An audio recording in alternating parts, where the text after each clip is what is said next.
All right, good morning or wherever you are. It could be afternoon, evening. Welcome to the Senior Home Business Channel. It is Monday, September 9th, 2024. And today, you guys, I want to talk to you about your startup business, your business that you got going on. So I could be addressing this talk today, this video, to some of my students across the nation. Or I could be talking to you who just started a business or you've been aspiring to start a business. Maybe you're like me years ago when I was in my early 40s. I think pretty much all of my 40s, I was just like, oh my gosh, I want to start a business. I want to work for myself. I want a sense of autonomy. I want to do all these great things in my life. I just really sensed there was a huge potential within me to be successful. And I was always fearful of starting. And if I ever did start, the start didn't last too long, man. It was kind of like, I don't know, lighting a fire or something. You run out of wood, and I didn't have much wood in reserve, so the fire would go out pretty quick. And but the fire of having a business rather did not extinguish. I mean, I just was had a burning desire, like no pun intended, of having a business and doing things my way. Not that I didn't like working for a boss. Not it wasn't the issue of, hey, I don't like where I work. There's a lot of companies I work for that I really enjoyed the leadership. I really enjoyed the management. I really enjoyed the opportunity. But I saw the writing on the wall where my income potential was limited. And I didn't like that aspect of it. I didn't like the fact that my income had a ceiling. I wanted to be able to grow my income year by year. And being an entrepreneur, I know, man, it's just a risk, right? And some of you guys, your mind immediately goes to the risk of being an entrepreneur. You're like, oh my Lord, I won't have insurance anymore. I won't have a guaranteed paycheck anymore. And all these different things go through your mind. Well, as a W-2 employee, you don't have that certainty. You think you do. Week by week, you have certainty of a steady income, but it just takes one day for layoffs, one day to be fired, one day for the business to go under and shut down, and you're out of work. You're looking for another job. So I just enjoy being an entrepreneur. I enjoy paving my own way. I enjoy being that trailblazer, going out in the wilderness and watching God just provide, watching Him just create those rivers in the desert and opportunities. And, whether you call them coincidences or whether you call them luck or whatever you want to call it out there, man, it just seems like opportunities are just flowing my way, and I really appreciate it. But I want to go into today talking about small startup to big player. Now, I don't necessarily mean a big player in business, like you're going to be the next Amazon, you're the next Jeff Bezos out there, you're the next Mark Zuckerberg, and you're going to have Meta and Facebook and all of that. But I just want you to think in terms of you being a big player in your niche, in your industry. And it can happen. It can happen fairly quickly. I mean, in my company in 2018, I started, it was a matter of months that we just became a key player. I wouldn't say a big player, but a key player in our industry and where I live. And in about 6 to 9 months, I would say we were fairly a big player. Now, not a big player like with the national companies that are out there. Will we never get there? Probably not. I really don't inspire to do the kind of things the national company does in our industry, but just the local guys. And when I got in the industry, there was a good 3 or 4 people that were rock and rollers, man. They were killing it in this industry in my area. And this video is really going to come to you today because of a conversation I had with somebody just the other day. And they are really overly concerned how they can penetrate the marketplace because they keep seeing pictures of their competition in with people they want to do business with on social media and all that. And they're hearing stories of them hanging out. And, it's causing all this fear within them of, man, is this ever going to work out? And that's what I want to talk to you today about, fear. But I want it to be an acronym. Today, I'm going to give each letter standing for something that you will be successful in business, whether you're just starting or whether you've been in it for months or maybe possibly years and you kind of just hit a rut. This will actually help you out and getting you over the hump and getting you to the next place, because we all struggle with fear. I mean, I would be lying to you today if I told you on this video that I never encountered fear at all. I mean, I just live a life of faith, man. I wake up, I'm not fearful of anything. Well, I can think of a couple different scenarios that would put me in a state of fear. Just throw me in the a boxing ring with a bear that's muzzled, and I got to wrestle that bear. Now, why did I give you that random example? That happened back when I was a little kid, and I saw my dad. We're at this mall, and they had this boxing ring. Maybe it was a wrestling ring, but it was a ring. And they had this grizzly bear, and I don't know how much the grizzly bear weighed. I was like 7 years old, so it looked like maybe 450, 500 pounds, whatever. It's still a grizzly bear. Now they had a grizzly bear's paws all. I don't remember if it was boxing gloves, but wrapped in some way, had them muzzled so he couldn't bite you and things like that. Well, my dad wanted to get in there and wrestle the grizzly bear. So I'm like, all right, man, okay. I'm watching my dad. He's in line. The guy that he's behind in line is pretty jacked. This guy evidently went to the gym consistently, and he just was pretty ripped. Well, this guy got in the ring, and this grizzly bear threw this guy around like a rag doll. And I remember seeing the eyes of my dad, and my dad was looking at the ring, looking at me, looking all around other people. And pretty soon my dad suddenly had oh, my back hurts. I would do it, but I really can't. And because he was fearful getting into that ring of the grizzly bear, I don't blame him. I would be too. So the point is, there's a lot of things in life that we could be fearful of, but in business, we have no time for that. And we need to learn how to overcome fear. And I'm going to teach you that today in this short video of how to overcome fear in business so you can get your startup to becoming a big player. I mean, just think about some of the businesses that are out there today that were not around 15, 20 years ago, or maybe 20, 25 now. Time is just kind of seemingly going by awfully fast. But I think of Amazon, Jeff Bezos. I mean, they're at my house all the time. They're probably at your house, constantly dropping off packages. It just used to be FedEx and UPS. And before that, it was just a postal service, right? I can't remember the guy that started FedEx, but he got like a C- evidently in his college paper at one of the Ivy League schools because his vision of his business was not realistic. And so, it could present fear if you're looking at someone like Amazon. What about Netflix? I mean, we use Netflix all the time, but I remember back in the day, man, I was going to Blockbuster all the time and getting my videos. And then here comes Netflix, and they're like, shoot. And I remember a story, I believe, this is true, don't quote me, but I believe Netflix came along and wanted to sell its idea and its business to Blockbuster so they can kind of join together. And the story goes that Blockbuster declined because they were like, well, no one's going to sit at home and pull up videos and movies.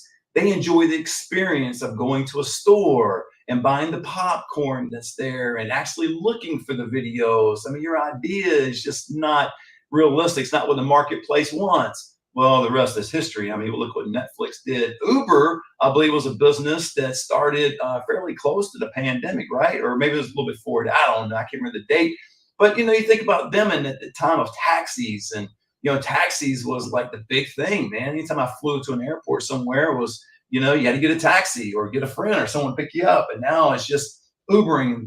Where we've come today is kind of strange, right? We're getting in strangers' cars, and we feel good about that kind of thing. But anyway, there's a lot of different companies out there, but let's get into your company today. Let's get into your ideas and how do we overcome fear? Because fear can cause your business to go under. And the first one, the F in fear, is focus.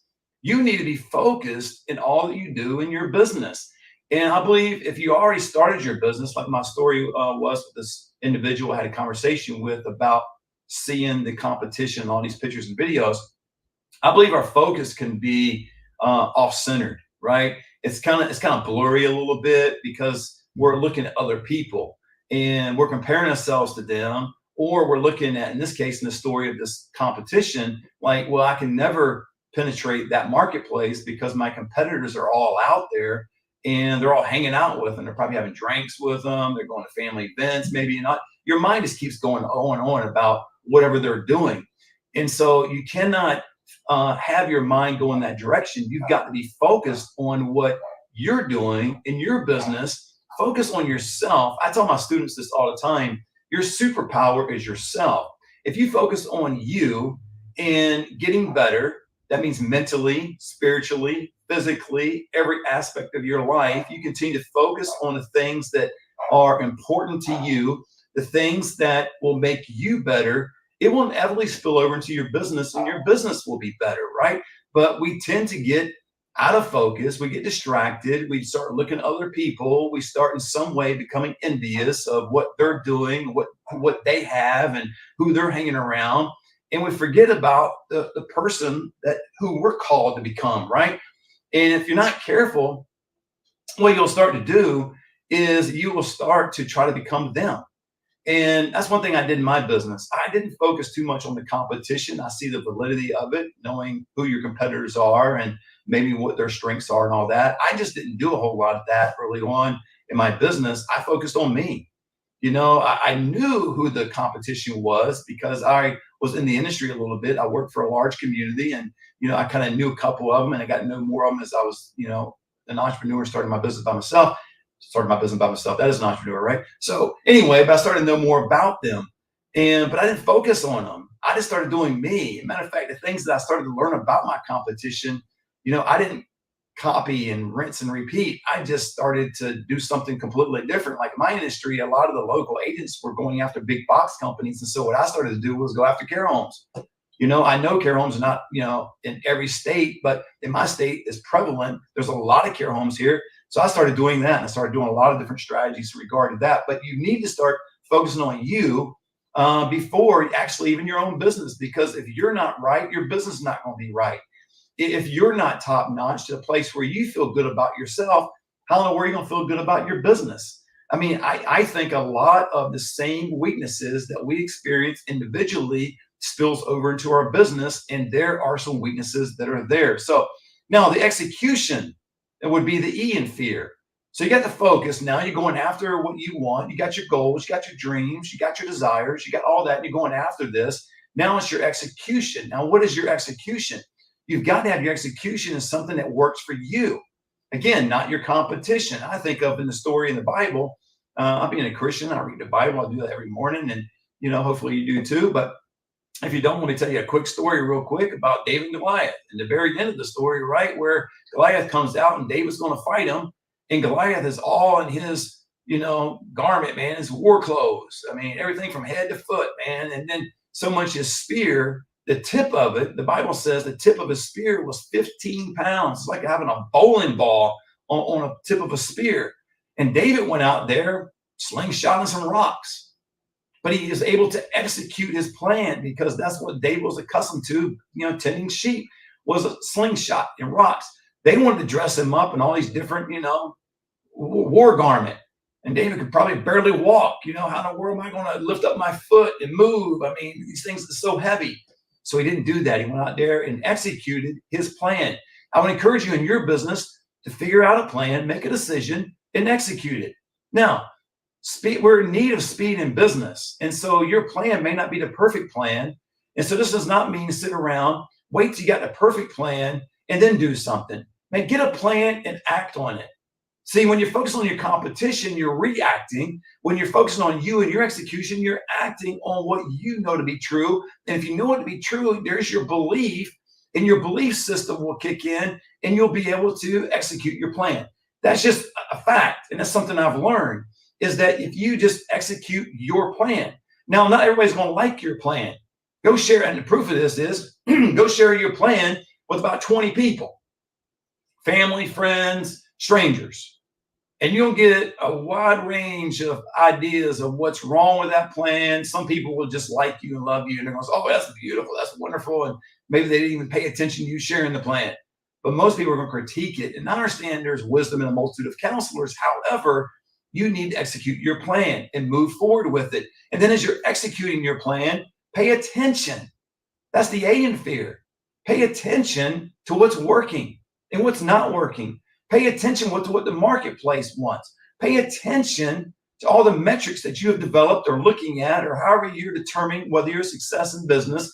Could be money generated, could be, whether you're feeling happy that day, you're feeling good about yourself, whether, whatever it is, but pay attention. And that will help you out. And I've learned a lot through the years of just paying attention, because once I started paying attention of maybe something I wasn't doing correctly or was a weakness in my business, what did it cause me to do? It caused me to reflect on that. It caused me to ask better questions. If you want better answers, ask better questions. And then it caused me to get resourceful. Go out and get a book. I mean, I just bought a book the other day It's on my desk. I haven't had a chance to read it yet, but I will. And I'll go ahead and promote the book. I don't get anything from it. It's a guy I'm following, David Bear, A Changed Mind. Fantastic. Now, if the book's fantastic, I know his material is fantastic, so I assume his book's going to be fantastic. But get resourceful. And see, there's areas that I feel like, hey, I want to grow mentally. I want to grow my mindset. There's a lot of areas of my life I've overcome. This area of fear in business and these limited mindsets and different things like that I've overcome, but there's always ones that kind of just creep up, right? But now I know how to handle it. So I went out and got me a book. The point is not to advertise the book. The point is get resourceful. And whether it's buying a book, listening to a video like this one on YouTube, or whether it's talking to somebody that's at a better place than you are, don't go digress with yourself and with other people that are not the place you want to be, or actually not even at the place that you hope to be one day. If I want to ask someone a question about business and about life, how I can be improved in any area, I'm always reflecting on the person I'm talking to. Is that person further along than I am? If not, the conversation for me is just shallow at best, because I make it shallow. I don't ask a whole lot of questions because I really don't want their feedback. Now, it doesn't mean they're not a good person. I may love them to pieces. I may always want to hang out with them, have a good time, go to an event. But when it comes to business, are you asking someone? I think of somebody right now, I'm not going to tell you the name, but I love them to pieces. But I would never ask them for business advice, because their comeback is always, oh, yeah, it's too good to be true. Money's hard to come by these days. Oh, my gosh, I wouldn't do that. You could risk losing everything. I know the comments, and that's not the comments I want to have. So pay attention. And then the final one in fear is results. What kind of results are you getting from your startup business? Again, I'm speaking to small businesses, right? I cannot speak to large businesses. I don't have a large business. I got small business. So I'm speaking to you from the standpoint, but what kind of results are you getting? Is it a 10% increase this year? Did you double your income? Are you going backwards? Are you not achieving your goals? Whatever it is, but what are the results? And the results will tell you a lot, not only about your business, but about you. The lack of results will identify your limiting beliefs. It just will. Like, if you can look at your bank account right now, if there's not enough money in there, there's a limited belief, meaning that money is hard to get. That's probably one of your limiting beliefs. Or, if money doesn't stay around long enough for me, it always vanishes into thin air, or whatever your limiting belief is. I know this to be true because that was mine years ago. So you always got to measure it, look at the results. My students out there know me. They know I'm a math guy. I love math, and math is always the path. And so you have to be able to measure it. People try to stay in business for years, and maybe it's their idea, maybe it's their business, maybe it's their execution, the lack thereof, whatever it may be, and their business starts to fail, but they just want to hang on and hang on and hang on. It may be time to release it. It may be time to do something else. It may be time to go ask somebody and say, hey, can you help me in some way? Pay for somebody's services. I'm not just saying me, someone else that can help you out. But whatever it is, you always want to get better. And the results, man, you've got to get some W's. You got to get some wins. If you're experiencing defeat after defeat after defeat, something's wrong. Doesn't mean you have to give up on your business. Doesn't mean you can't be corrected. But it is a red flag if you're not getting any victories. I equate a lot, not only in math, but in sports, right? Sports. My Raiders just lost. Well, they're going to probably lose again next week. But if you get into a perpetual way of losing, and you're just losing, and it starts to affect the culture, and maybe it's just you and yourself in business, you're a solopreneur, but if you keep losing, it's going to eat at your inner self, your culture that you're trying to establish of being optimistic, and you're excited about life, and what this business can do, but you're not getting the results. So it comes back to maybe identifying the fear within you, and maybe some things you need to correct. So those are the 4 things I wanted to give you about just a small startup to a big player and dealing with fear. Get your focus right, get your execution right, your attention, and then your results will follow.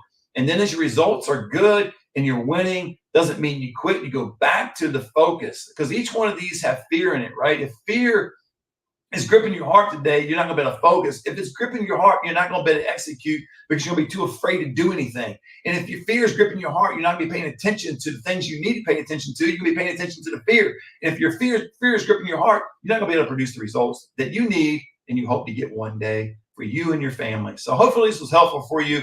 Go back and visit this again, play it again, let it get into your heart, write it down, make a commitment today. I'm not going to be fearful any longer. I'm going to be a person of faith, and I am going to be focused today. I am going to be a person of execution today. I am going to be a person that gives my full, undivided attention to myself, my business, my family, things that are important in my life, and I'm going to start seeing the results that I deserve. Till next time, God bless.